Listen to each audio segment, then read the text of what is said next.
100 సంవత్సరాలు బెల్లం పానకం పోయినా ఆ వేప చెట్టు తీయని కాదు, దాని పుట్టుకది. అదే ప్రకారంగా పులికి మచ్చలు ఉన్నాయి.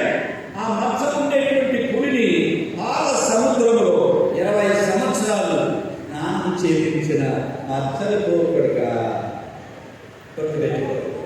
అలాగే నీవు నేను ఏ మతం అనుసరించిన క్రైస్తవ మతం పుచ్చుకున్న పరలోకానికి పోవు.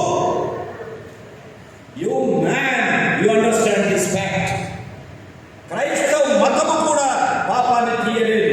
బాప్తిసం తీసుకుంటే పాపమే పోదు, పేరు మార్చుకుంటే పాపమే పోదు, కొట్టు చేసుకుంటే బుద్ధి మారదు, గాజులు చేతులు తీసేస్తే లోపల బుద్ధి పోసా.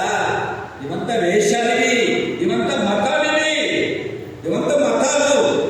ఈ మతము ద్వారా మనసు పూర్తిగా పవిత్రం కాదు.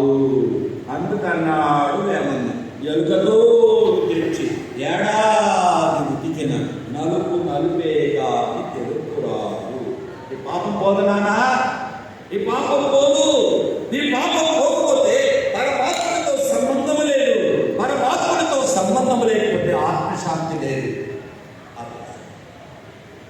గుర్తుపెట్టుకో, ఇది 3 రోజుల ముచ్చటని. ఇది మాయా బజారు, ఇది ఒక అంగడి. ఇది అంగడి సంత, ఒక సంత రైతు బజారు ముగించుకొని వెళ్ళిపోవాలి.